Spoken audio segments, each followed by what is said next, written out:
So, a recent study on perceptions of adulthood found that many young adults feel a mismatch between what they thought adult life would be like and what it's actually like. And this mismatch correlates with lower well being. Today, we're talking about the expectations of adulthood versus the reality of adulthood. And I think this is a very relevant topic, David, because as our life evolves and as the world evolves, I think the price of stuff is starting to go up. And our own perceptions of what we thought life would be like or supposed to be like as an adult has kind of changed through the course of our life. Hey guys, my name is Anthony. I'm here with David Hearing, co-host here. This is The Good Life, your practical guide to adulting. Welcome to episode 15 of It's The Good Life. I'm happy to have you guys here. And today we have a really big topic, and what we're going to deliver on is essentially the expectations that we have had as adults, and maybe how we are kind of adjusting some of those expectations as we move forward in our own lives. And so welcome you guys to always join the conversation. As always, David, where are you at with adulting? How do you feel like, maybe let me just open this up with, what expectations do you currently have, or maybe you've had in the past about where you should be like doing in your 20s? I think a lot of the focus in response to that question would probably be something along the lines of considering marriage, something along the lines. I think a personal goal for me is being able to have my own car at this point, being able to drive, etc. And I think another thing too is being able to take care financially of yourself, whether that's with the living situation particularly. So considering on, I know it's a bit young to be a homeowner, but those are the things I think you even start thinking about now, even in your, whether you're just fresh out of college and you're in your early 20s or in your mid 20s or late 20s, early 30s. Absolutely. I think they're all just real things to even consider now, because you have to learn how to start financing things, how to better prioritize your money, etc. But I think those are probably the three things that come across my mind. And then all while taking care of now more of your mental, emotional health, and in the ways that you didn't get the same amount of support. Like you don't get the same amount of community and friendships and support that comes that way. But yeah, I think I kind of similar to you. I think a lot of that was like, there was one point, believe it or not, in my 20s, still in my 20s, but there was one point in college where I thought I was going to get like married at 25, like realistically. And like, I was going to own a home by like maybe like 30, like to be realistic. And then I would have like a stable income, like probably, I mean, I was graduating like maybe like 22, 23. I think out of those three, only one of those actually manifested. And tough. And talk to me about that. But I'm thankful and beyond grateful for having a stable job right now. But unfortunately not married or having a house. But going into that, those aren't things that I'm necessarily down about.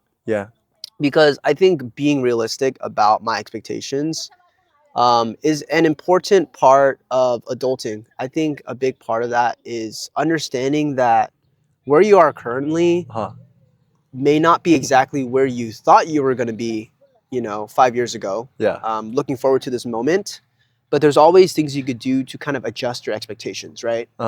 And so I guess for you, have you had to adjust your expectations? Kind of talking about some of those things that you brought up with marriage, with maybe dating, with figuring out like more of a stable income, owning a house. Like, how have you kind of, what's your mindset shift in terms of like, oh, you didn't get those things done, and not just like feeling bad about that? Being able to prioritize the most important things. There's this one great, I think, influencer. I'm not sure if he is truly an influencer, but I'm sure he's a very well-known man in the business world. But he says something along the lines of, oh man, I lost my train of thought. You're good, dude. Yeah, you're good. Could you spark it again for me? Yeah. So I mean, I think like going into like the idea of adulting. And Right. yeah, I know we're in a different setting for these last two episodes. Yeah. We thought it'd be nice to kind of just like step out, but with that, there's some distractions and things, kids running around and things. So, anyways, if you hear that in the background, that is why. But we're doing our best to kind of isolate that. But going into the kind of like the big first point I want to make here is this idea of like ideal adulting, like what we thought it would be. I see. Right.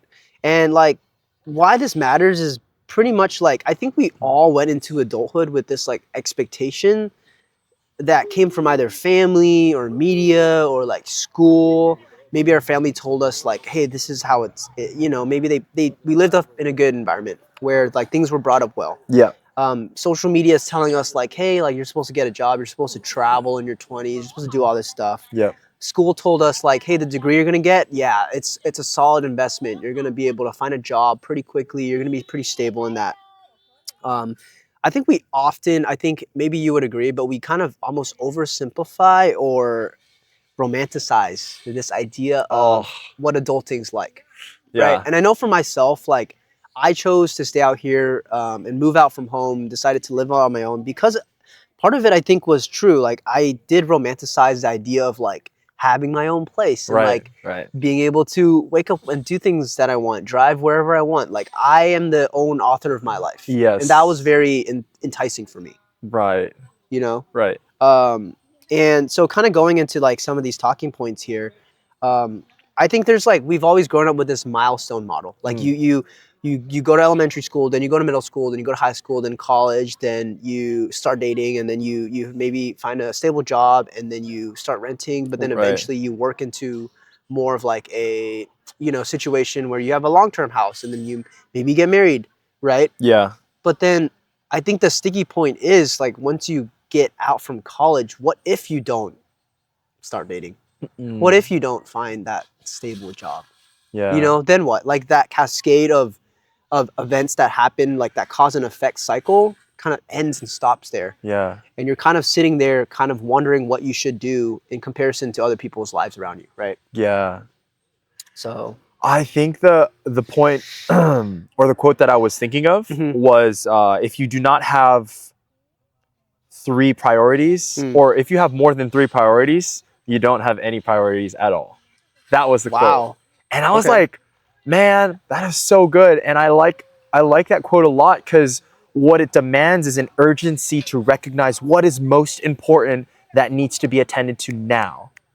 And in my life, I mean, I listed those 3 things. I think, being able to get a place that I can take care of myself, because right now it looks a little bit freelance. Like I'm kind of just almost couch surfing in a way, but also I do have a place, but it's just very temporary and it's, it's providing what I need sustainably, but I'd like to, pay for my own place to have that sense of control over my life. Yeah. But also know that I can be independent that way. And then the whole, whether that's driving and having saved up for a car, and then also, everything else of, what's most important that I need right now as a part of my adulting, and that is meeting everything from the physiological needs. We need food, we need our drinks. Yeah. Do we have money to sustain ourselves so that we can continue to keep going on another day? Yeah. And I think when you are coming from a very, once again, secure and safe background or safety net, whether that's college and you're on a meal plan, or whether that's you meal prepping in school and whatnot, that might look very different when you're actually going out and you're emerging into adulthood. That expectation, that reality, that difference is, okay, maybe you're not actually going to start carrying the same amount of meals or the amount and pricing the same way that you did in college. Because maybe in college, you were an athlete and you demanded a lot more, but now you're not so much as an athlete and you're just taking care more of your focus just to get by so that you can go to work, day to day. Yeah. Or maybe you are training on the side. Maybe you need to spend even more money. And it's like calculating and thinking about that. You never really think about when you're in college because it's very comfortable. Yeah. We seek a lot of pleasure. And whether you went to college or not, within your years before emerging young adulthood, that time of processing, whether you're working out in the workforce already, thinking about what adulthood looks like even after or through that process, I mean, that's going to be different for everyone for sure. Yeah, but I think the 100%. question that I was thinking and that I had for you is, what type of mindset and mentality do you think people need to carry? And I say need as like basically a must, need to carry, especially in today's world when we think about this topic of adulting. um, I think it's this idea of delayed gratification, 100%. I think we way too often have such like a short-sighted scope Yes. of like where we see the direction. Good Good morning. morning. Where we see the direction of our life headed. Yeah. And we oftentimes think that the time to get there is so much shorter than it actually really is going to take to get there. Yeah. Right.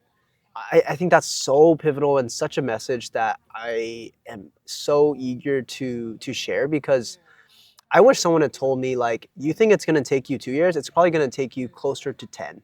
Wow.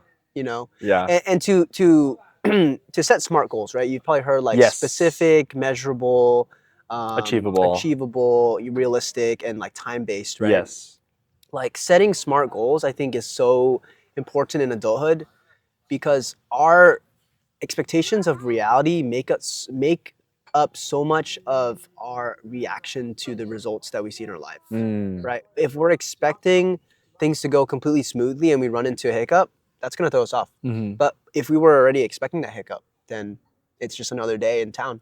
I like that. And so I think like to kind of adjust our expectations, for me, like that mindset shift of like, man, I thought I was going to get married, but dude, I'm good, God. If you want me to get married in my 30s, heck, 40s, give me that. Right. Give me that time to develop myself as much as I need to. Right. Right? Because I'm going to be a banger of a husband, Not in that way, but... I believe it. Well, what do you mean? I think you're going to be a great husband. Yeah, I mean, I'm going to work on the things that I think I need to work on right now. And a lot of times, being in a dating relationship, as we'll get into probably next episode, can be a distraction sometimes to the things you want to do, the goals that you want to hit, the places that you have yet to get to. Oh, man. And I'll save that for the next episodes. We'll do a little sneak peek at the end of this, and we'll kind of talk about moving forward. But yeah, I think it's just that idea of delayed gratification, man. Like, do you resonate with that in your life? What kind of mindsets do you hold that are kind of getting you through these days? I would affirm that mindset. Yeah.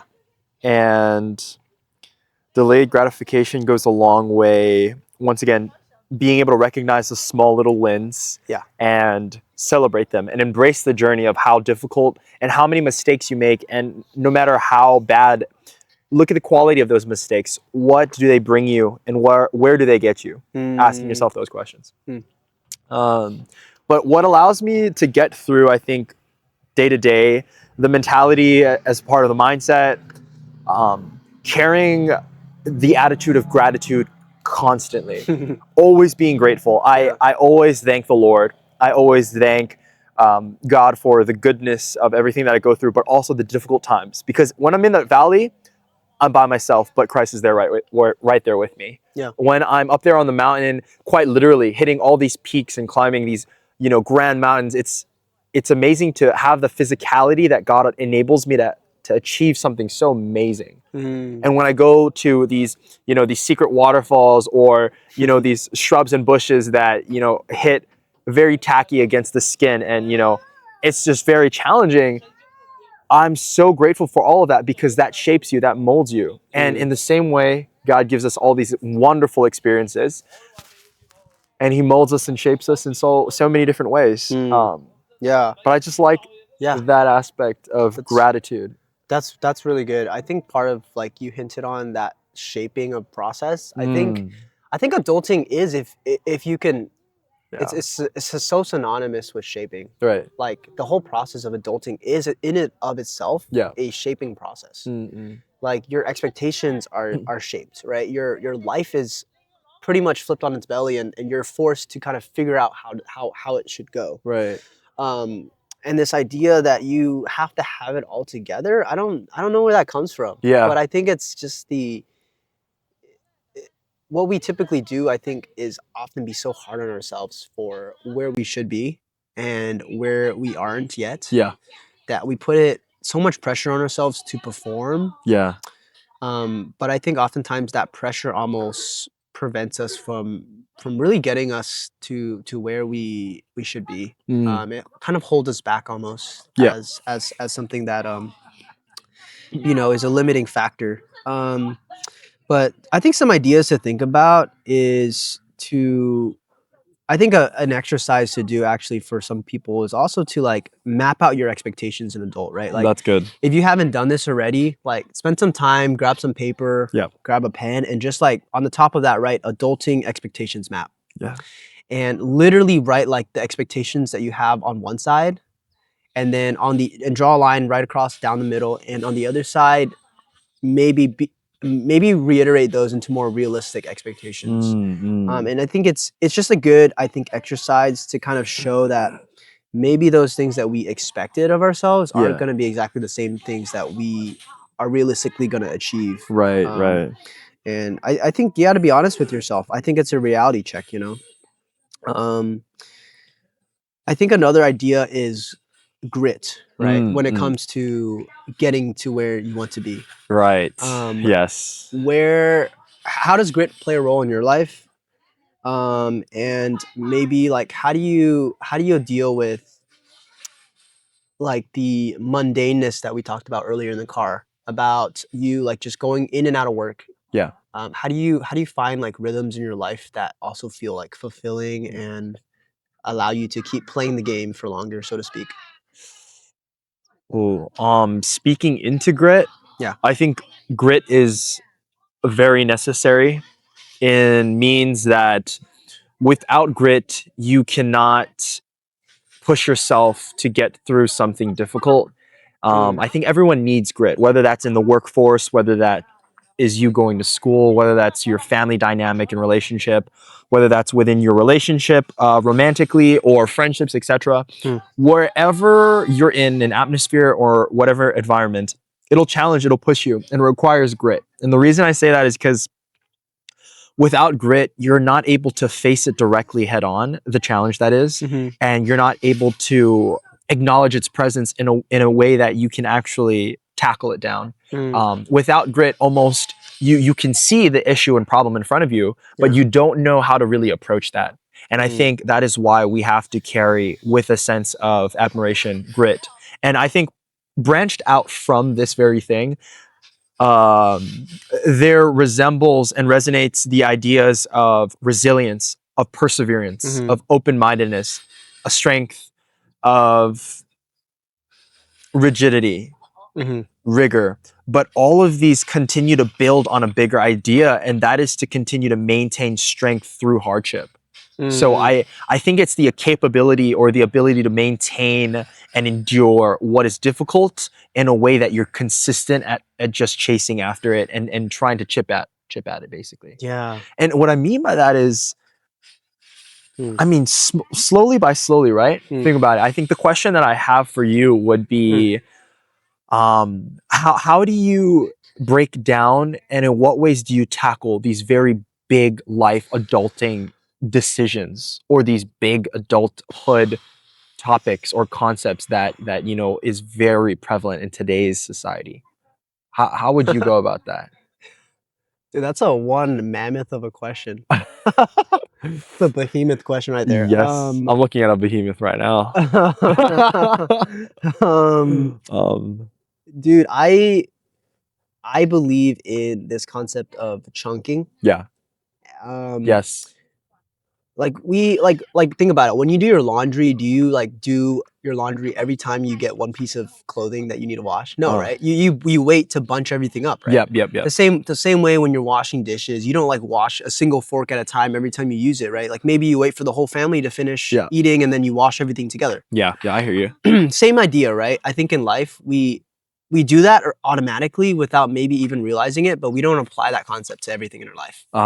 So let me share that idea with you a little bit. So with maybe with marriage, right? Like tackling that down. marriage is a huge concept, right? But I think it can be broken down into little chunks. Yep.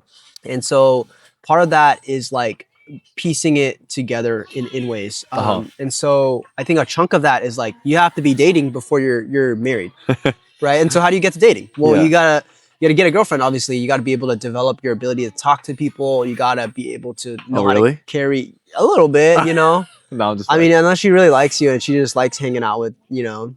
Unless she just likes your company, I don't know. Yeah, she just appreciates your presence, but like doesn't acknowledge yeah, it. maybe. But you know, I don't know if Just kidding. That's like healthy for you. Oh either. gosh.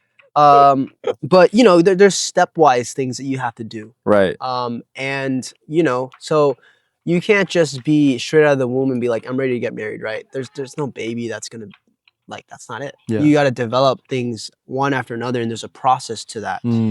I think it goes the same way with anything in life, like even with getting a house. Like obviously, you know, you're going to need some kind of financial investment. And so you're going to need to be working. You're going to be making some money somehow, you know, hopefully in an ethical way. And, you know, you're not like on OF or something.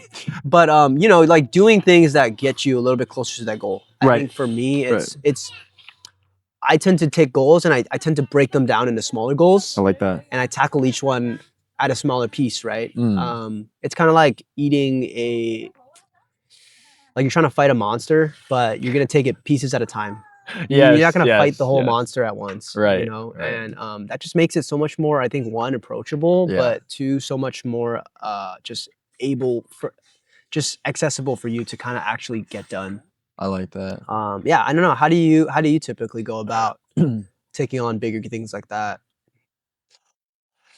Definitely simplifying them, making them more broken down. So like you said, chunking. That's actually part of also a psychological, you know, study technique. When you chunk and you know, you go whether you're doing like number systems and etc. I think for me, it's just being able to simplify it. So if I know that I'm looking at something of a big concept, what can I do to bunch it into a smaller bubble so that when I look at it as a whole, it's not completely like destroying and overwhelming my thoughts in my mind. It's like I look at it simply and it falls under this category or this label. Yeah. Because that then allows me to look at an issue or problem and be like, okay, that's cool. I can do this. And rather than looking at a monster and almost like not believing in yourself that you can't tackle it down. Yeah. I almost look at a big monster as in like little pieces put together, and if I take apart those little pieces from that monster, like we're using this analogy, then yeah, I can take on that Leviathan. I can take on that behemoth or that mammoth or something so colossal that it's like, wow, in no way am I able to take out this wondrous mystical creature. I think that's interesting. I think another point that I kind of want to navigate and pivot towards in this conversation about expectations versus reality is like I think the contrast is like life is messy. Life is unpredictable, right? There's trade-offs involved. There's disruptions, obviously. Yep. And I think that's often like real adult life. But like I think when we think about it when we're in college, we almost like idealize it. It's almost this dreamy romantic thing that we call adulting until you actually get to it and realize like, okay, it's got a hot breath, you know? It's like this thing is a Leviathan, like you said, right? It's this big thing. And there's some research studies showing that like the emerging adults are facing some barriers in kind of like basic areas of life, like work, leisure, and maybe education, social life. So I think there's like just this difficulty of like balancing life after college. Like, do you feel like in terms of, I'm sure you've thought about this too, in your life, are you able to balance your social life with your work and like with your personal needs and your health? Like, you know, like people were talking about, oh, you should be traveling. Oh no, you should be working a few jobs, 2 jobs, part-time. You should be investing. Or no, take that money and go travel. Use it to enjoy your life because the experiences in your 20s are worth so much more than in your 30s, 40s, 50s, you know? There's all these people kind of telling you, you know, what to do and what you should do and where you should be. but in reality, you're still where you are. Right. And so how do you has that been your experience, and how do you kind of navigate hearing all those things and those voices? Do you tend to shut them out, um, kind of trade it off for more positive self-talk, or how do you navigate that?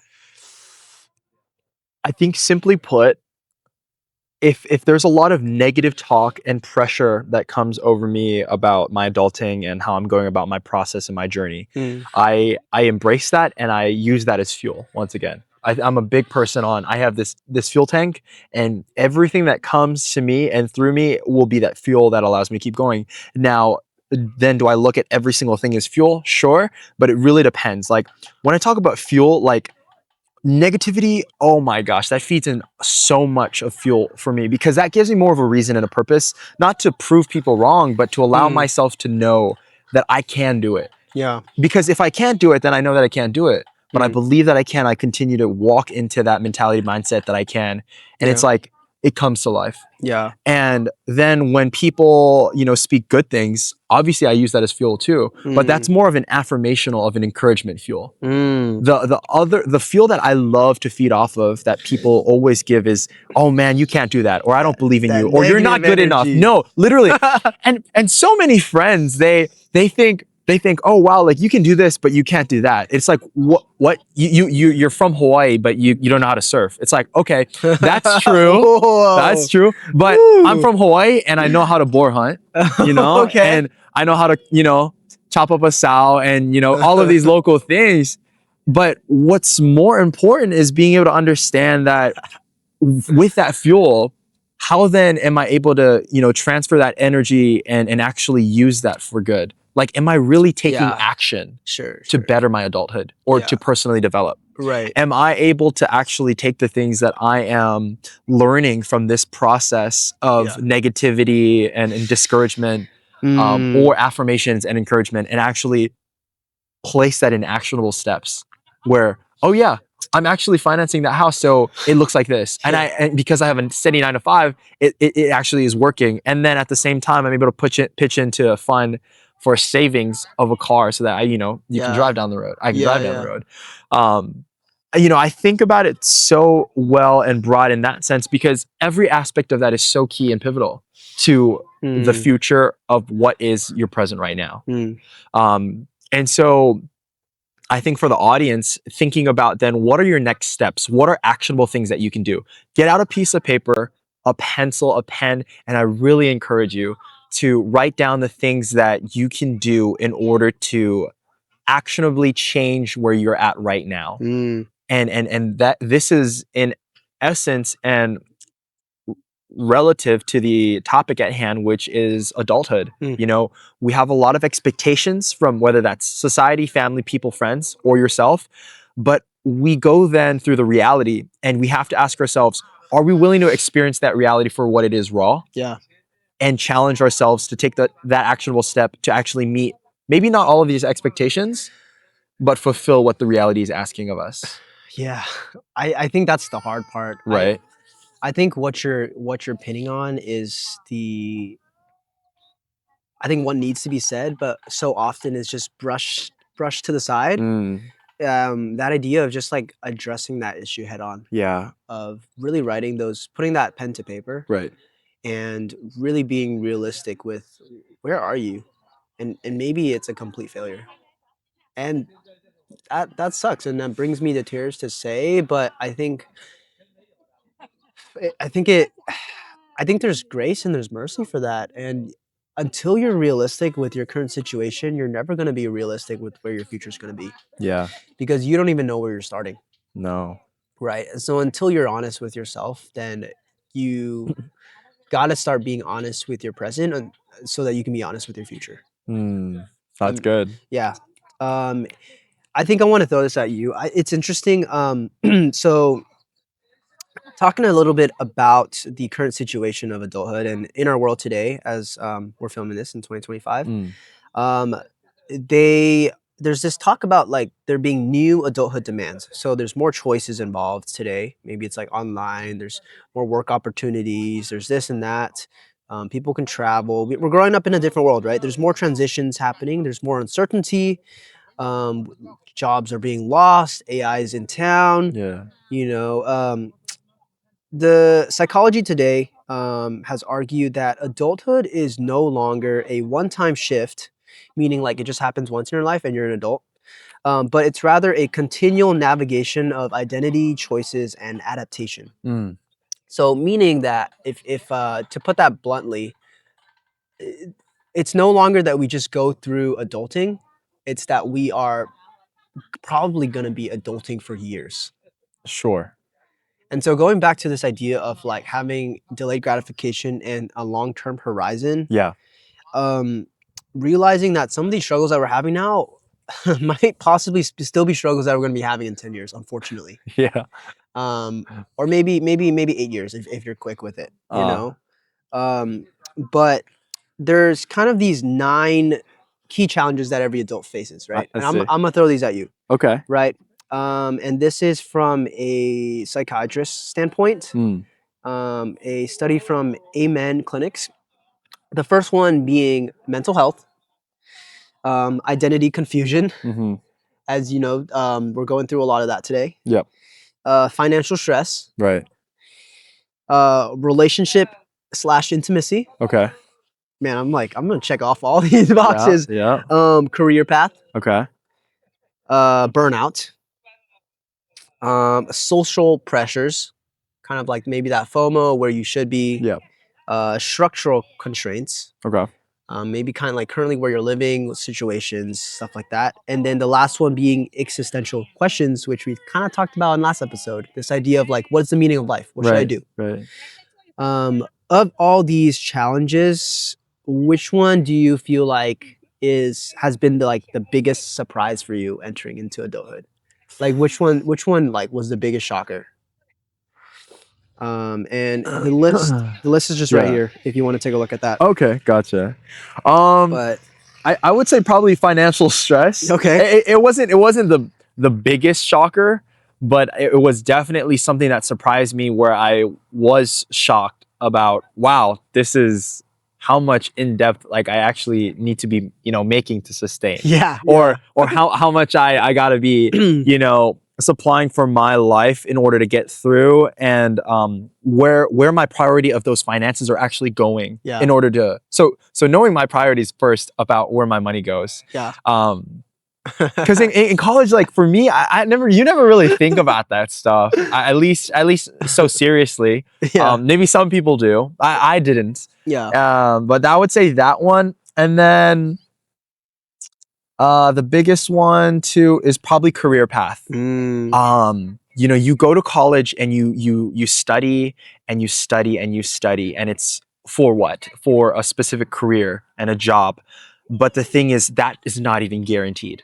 So then you're left with a surprise. Like all my nurses out there, all my nursing friends, Anthony over here is a nurse, but that doesn't mean that as you graduate and pass your NCLEX, especially out here in SoCal, Yeah. you're gonna be guaranteed a job. You have to look for places that are available that need nurses, right?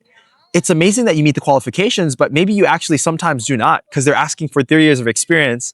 And that is so ironic, because how are you going to have experience under your belt if you're just starting, you just graduated, right? It's like they're asking you for something that you should have when it's like you're working backwards. Yeah. And that's the thing for the job market, and just a big grand view in general is you have to understand your why and what you're fulfilling, because even if you study for nursing, maybe you can utilize your nursing in home or healthcare that is more private, rather than you actually being a part of a bigger part of the system, or whatever that looks like. For me, studying psychology and minoring in English, what does that look like exactly for me as a writer? Or what does that look like for me wanting to become a therapist or someone who shares psychological advice? So those are the things I Yeah. think about when it's That's good. navigating adulthood. But Yeah, I what think do you have to say? yeah, I mean, I think to add on to that, like that reality hit of like, yeah, how much you actually have to make to survive in the real world. Right. Like just the average income, and then like you realize, I think here's the even bigger zinger is like you realizing that dollar amount, whatever it is, the X amount, and then realizing like how many hours of work is going to amount to that much. Yeah. Right. And then translating that into like, okay, it takes me this this amount of time to work to make this amount of money to actually even like bare minimum survive. I see. Yep. Right. Yep. And then anything else I want to do on that, because work is hard, right? Anything else I want to do on that is just going to be extra work that I'm willing to put in. Right. Right. I think that's a reality check, man. I think you hit it right on the head with those. I think for me, it's been, honestly, just like a big one for me is that relationship intimacy part, which we'll get into in next episode. Yeah. But this, like, it's so weird. Like, ever since moving down to SoCal, I can't help but notice like how much people get married in their 20s. Right? Plenty. We'll talk on this a little bit. We'll save a little bit for the next episodes. But it's just like such a common, I guess, experience to get married young. And like I meet all kinds of people, even people that I went to college with. Like I knew at least 5 that are already married. Yes. Like just in my nursing cohort. Yes. Right. One recently just got married.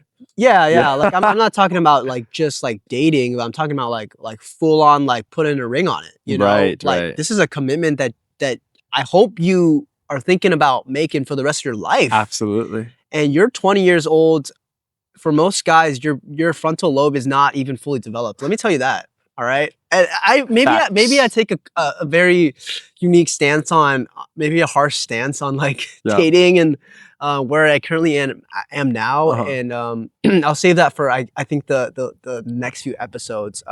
Oh man. But hey, we're giving them something to look forward to. Awesome. Yes. But I think that the dating scene has completely transformed.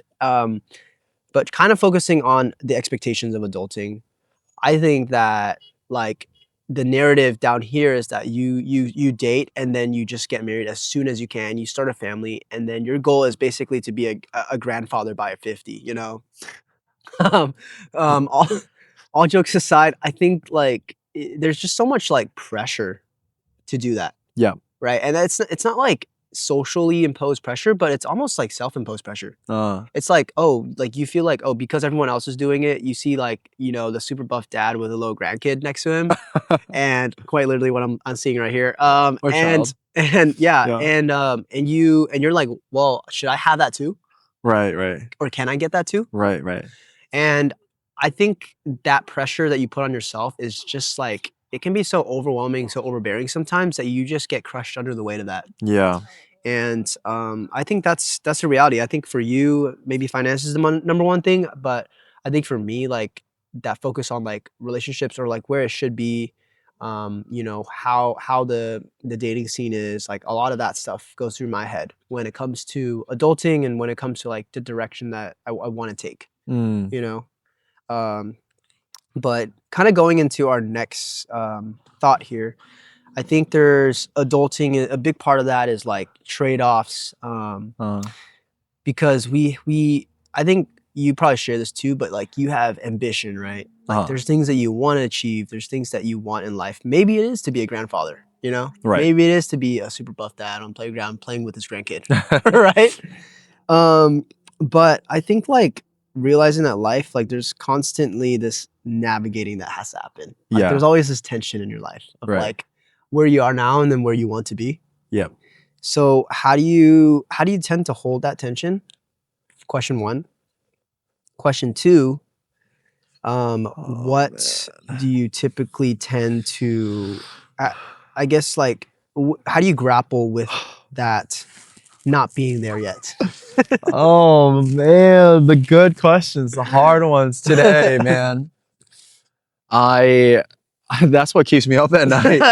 Really, that's what it really keeps you does. up in the day too. It keeps me up in the day. Yeah, and it really hits different when it's not 3 a.m.s anymore and it's 3 p.m.s. Oh God. You know, it's the middle of the afternoon and you're thinking, what the heck am I doing with my life?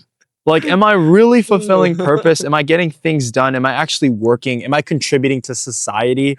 Am I being an adult? Like, mom, dad, am I actually living my life? And the thing is, like, you're just taking up space. You know, just another person and a being, just like, you don't need this. Yeah, you're just taking up oxygen. Lost cause, you know? No, I really don't think so. I think every single human being has so much goodness and purpose, right? Right. But the difficulty is when you recognize the uniqueness of what you've been given, you almost it's almost so difficult then to see the vision that is actually built to happen because you're not there. Huh. And because you don't have that and you don't have it attained. But I think we have to appreciate every aspect of that because, once again, it's not about the destination, it's about the journey. And when we're looking at all the little steps that get you to your destination, what we're recognizing is, for one, I'm grateful of everything that I've got and everything that I have, even if it's nothing. And then, and secondly, what I don't have yet, I have to be able to look at that I can and believe that I will have it, because the day that you then do have all of that, you will appreciate it so much more. And once again, recognizing it's the journey and not the destination means that when you hit that one place and you get that home and you secured that beautiful 10 of a wife, you know, like, man, she loves God more than I love God. Oh, that's beautiful. And the fact that she's so pretty and her heart and soul just loves to care and provide a sense of affection and cherish and nourish all the beautiful moments. Like, that's a 10 wife right there, right? Yeah. Oh, and you secure that, you bag that. Oh man, amazing. Or for example, now you're making 6 figures a month, you know, running your own digital marketing agency or something so wonderful. And it's like, you can provide and take care now after your church community, or you're volunteering at your church community, or whatever it is, whatever communities and clubs that you're a part of. Man, isn't that just the ball that is dropped right now? We really need to think about that. We really need to dive into, because this is adulthood. This is the reality that we face. How are then we facing that head on? Yeah, dude, How are you I facing think that, Anthony? I think Huh? How? I feel very encouraged with what you're saying. I mean, I think you're speaking like that into manifestation, that you can have really big dreams, right? Yeah. But I think I've heard this quote recently. It's not how big you dream, but how long you can dream big. Yes. It doesn't matter Man. how much your ambitions are or like where you're trying to go in life.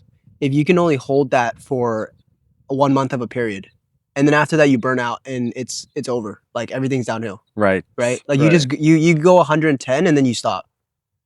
Right? It's not those people that make it really far in life. It's the people that stay consistent.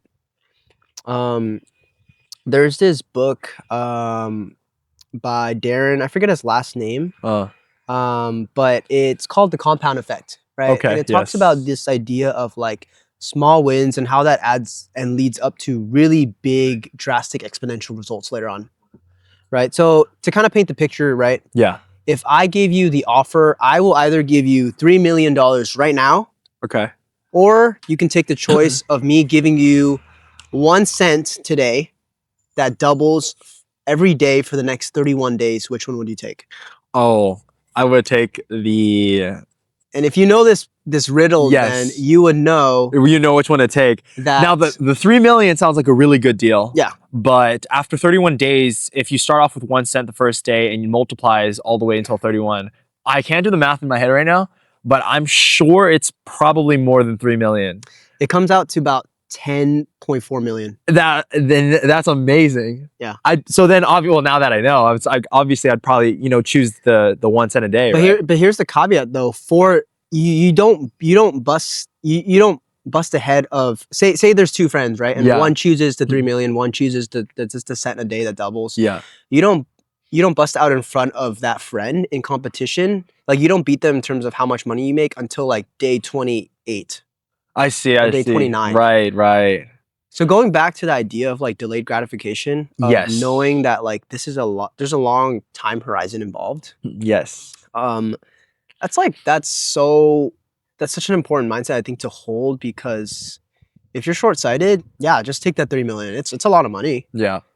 But at the end of the day, your investment could have been 3 times more if you were willing to wait a month. Yeah. Right. And I think that's kind of like what we're getting at here today, is that idea that adulting is in itself like a difficult process that's going to take time, and you're not really going to get to where you want to be in the next year, the next day, right? Right.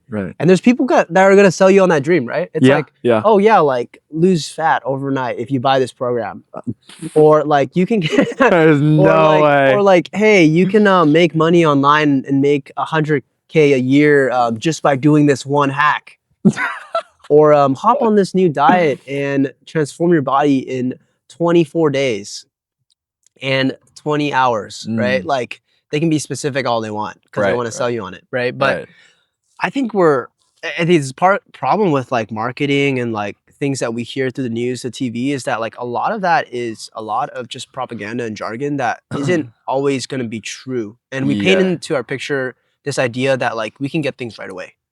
We can get things ASAP, you know, in 30 days, in 20 days, heck, in 10 days, transformation. Yeah. Right. But transformation really takes years. It takes time.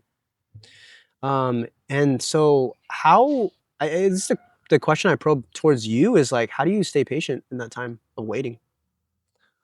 Oh man, you really have to understand what patience means. I take it from as a Christian male in the 21st century. I take it from a very biblical standpoint, but I think patience means waiting on God's timing. Yeah. And for me, it's so important to steer close to understanding the discernment and discerning what it is God's will is in this very moment of the season. Good. Yeah. And I think what I want to continue to cultivate and foster as I walk in patience is an endurance battle of the day to day. Every single day is a battle that you have to fight and that you have to withstand from the evil forces. Yeah.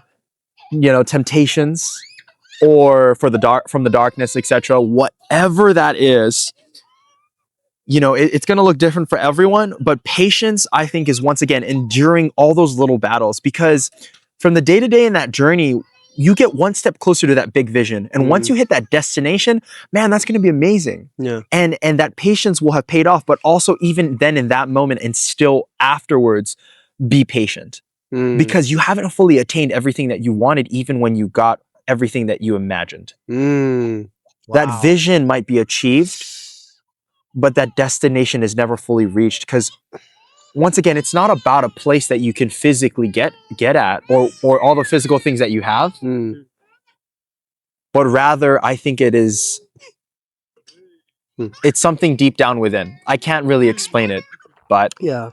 What do you have to say to that? What would you be able to think and define and speak towards what patience is and what that brings in that journey of I think adulting? I think first off, patience is a virtue. But I also think impatience can be a gift at times. And let me kind of flesh what I mean by that. I think it's so valuable to have a long-term horizon, right? And that takes patience. That takes you waiting for results that you might not see instantaneously, but it might take you some years to really manifest. Right. But at the same time, being impatient with your actions and like working extremely hard because you know that those actions are what are going to get you to that end result. Yes. I'm completely for the idea of being impatient with your actions. I think that, not to say like, oh, you shouldn't think before you act, but think deeply and then act deeply. Yeah. You know, take a lot of action. I think what I've learned through the years in my own achievements, however small they are, is that the winners are the people that have the information, because everyone has the information to succeed. I believe that truly. Yeah. I don't think we live in an information age anymore. Yeah. Because everyone has all the information at their fingertips with like AI and with Google, and you can learn anything you want. And libraries. But the difference that sets aside someone who actually makes it and gets to where they want to be is the ones that really take action from day one. Yes, I agree with that one statement 100%. Is it day one or is it one day, you know? Yep. Let me ask you that, right? Yep.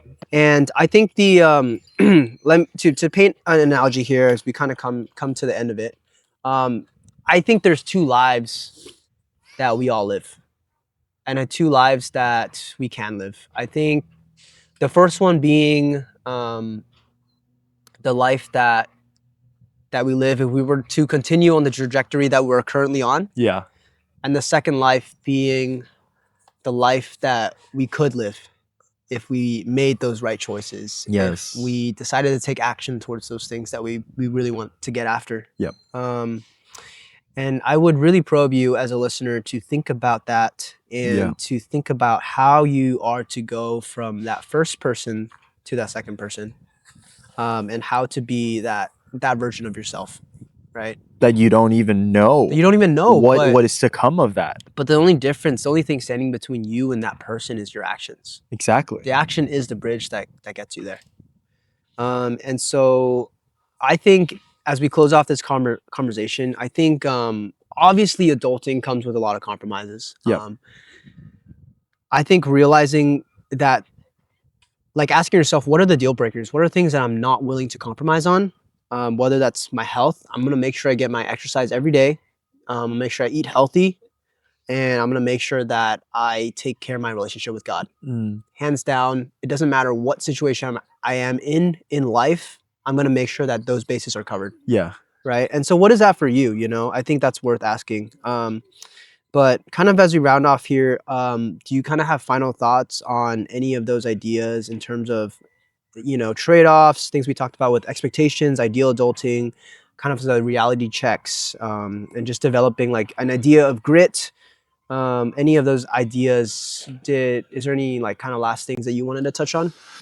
I think one of the biggest points that I wanted to continue to speak on, but affirm also with what you were saying, was the idea that nothing will change if you don't change. And more specifically, if you don't change that specific thing, then nothing will change in your life. So whether that's a behavior, whether that's a thing that you can continually think about on a day-to-day basis or constantly, whether that's the frequency of energy that you surround yourself with, whether that's the vibration of people that are more on the dark side that really suck a lot of energy out of you, or whether that's people that actually uplift and feed into your spirit, that allow you to actually feel like, man, I'm living and I'm enjoying life. Recognizing those things. That's just my biggest thing. I remember being caught up in a slump for so many years over the same continual sin, the same continual darkness. And then one day I was like, Lord, I do not want this a part of my life anymore. And you don't have to be religious to change your behavior. You just have to believe in yourself. And I would hope, though, that you're able to find that there's something greater than yourself that is out there, that is willing to stand by you and help you and encourage you in every single step of the way. And I believe that's Jesus Christ. Now, that's my take. Yeah, I think that's a great word. I think a quote here, I think from Cambridge University is, through retaining the childlike qualities of questioning, playing, and embracing uncertainty, we can transform how we live adult lives. So I think this idea of like, I think once we become adults, we forget to play. We forget to have fun. Yeah. Forget to like just like mess around and just like enjoy friendships and be silly and just, you know, like waste time. Right. Right. And like we lose that ability and we stop questioning things. We just do things as we're told. And we often try to take more control over our lives. Yeah. But I think I push against that, and I wonder what it would be like if we added more play into our lives, if we questioned everything, right? And if we started to kind of let go of some of that control aspects that we have and just let go and let God kind of take over some of those aspects. Amen. Like, where would we be in life right now? Like, maybe there's a reason why, you know, kids are so happy. Right. You know, go figure. Maybe it's because they don't actually have to worry about things. They know that their parent is going to take care of them, right? The same way our parent, you know, in heaven is going to take care of us. Yes. And so how do we, you know, learn to adopt more of that mindset? Yeah, I think some final things to drop on you. I think my takeaways from here is like, how do we hold tension well? How do we learn to sit in that unstillness? And just breathe through it and just let it kind of calm down. Yeah. I think another thing is letting let silence happen. Yes. It's okay to have space to just, be, and just to process, and just even to sit in like disappointment of yourself, I think is okay. Yeah. But ultimately to let that go, and to give that up to God, and to ultimately, be able to turn out from that. And finally, I think the last thing is just to invite like experimentation in your life. I think one of the biggest things about adulting that I really love and appreciate is the idea that I can make mistakes at a very low cost. Yeah. In my 20s, like I don't have a family to take care of financially, right? And if you're able to prospectively shift that and see that your situation is not that of a single man, but that of one that can take risk without pulling and holding back, Wow. man, you are a force of nature in this world. Absolutely. I'll tell you that. Yeah. Because you will never encounter and move through life with that much confidence ever again once you're married. Because you have people to think about. That's right.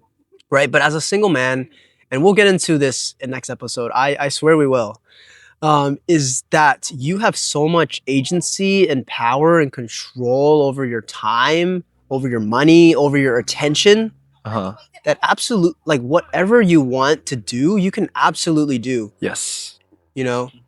And I'm speaking that from experience. Like I can tell you that the things that I've set my mind to and have really taken action towards, I've been able to achieve time and time again. Woo.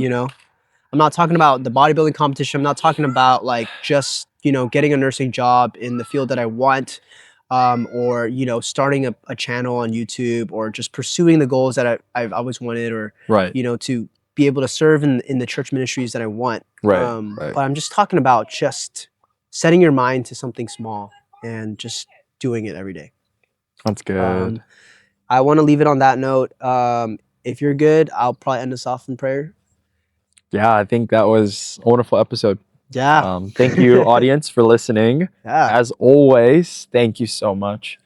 And let's pray. Yeah, let's pray. Sweet. Father God, we love you. We thank you for this beautiful time that we have to just talk about life, to talk about this difficult process of figuring things out, of navigating adulthood, of determining which relationships are right in our life and which ones aren't, of knowing that you are in full control and that you always will be in full control, whether we let you have control of that or not. But God, thank you for free will. Thank you for letting us exercise that in our own way, giving us the choice to do what we want. And I just pray that anyone that's listening to this, that they just feel encouraged to take action in their life, whether it's even in the smallest of ways, that no matter what it is, that they realize that they can do that thing that they've always wanted to do, that they want to set their mind to. And God, you are just so good. We give you all these praises and blessings and requests. In Jesus' name we pray. Amen. Amen. All right, guys, there you have it. That's going to be episode 15. Like I said, as promised, I'm about to let you in on a little bit of a secret. Thank you for staying till the end. But we are going to be dropping a 5-episode series on relationships. I'm not just talking about like romantic relationships. We're going to be talking about platonic ones, relationships with family, Marriage, with parents, marriage, dating, kind of what to look for, what to do in your singleness, and all these great topics that surround that. Yeah. David, do you have a word on that? I'm excited for this 5 parts. I guess you could say 5-part episode that goes into the series of relationships. It's probably a really big step that we've wanted to take for a long time, but we've been holding it because, there's just been so many good other things that we wanted to talk about and acknowledge first. But I think this is also a really important thing. No matter if you are a person who is young in faith, old in faith, or bold in faith, wherever you're at, I think it's so important to recognize that and be able to share that in the aspects of your relationships. Now, we're going to be talking, once again, everything romantic, marriage-like, everything platonic, anecdotal experience, but also through what we've seen and witnessed and what we have through biblical lens, etc. But we just thank you guys for coming along this journey so much so far, and we're just entirely grateful. I know I am, and I'm sure Anthony is. Yes, sir. But please close us out, brother. I love that. Yeah, old in faith, new in faith, and bold in faith. Bars. Dropping a song. I'm just kidding, but maybe. Thank you. The poet David here has us leaving us up on a high note. Yeah. But yeah. Anyways, just want to leave you guys there. Thank you so much for watching our episodes. We do really appreciate that, and just love to continue sharing life with you guys. And look forward to seeing you guys in episode 16. Hopefully Josh will be back for that one. Yes. And we are just ecstatic to share with you some of the things that are going on. I think we all kind of have a very different perspective and experience with dating. Yeah. One of us has, not to spoil it, but to give you a little preview, one of us was in a married relationship, no longer is, and is currently dating.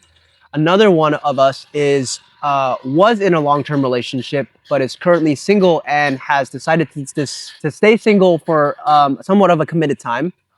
And then the third one of us is, embracing singleness and has been pretty much for most of his life, and is pretty much has a lot of insight to offer and how he kind of navigates that season. And so I think we provide a really diverse set of experiences. Excited to share that with you guys here. It's the Good Life. My name is Anthony, joined here by David Herring. So excited. Love you guys all. See you guys in the next one. All right. Peace. Yo.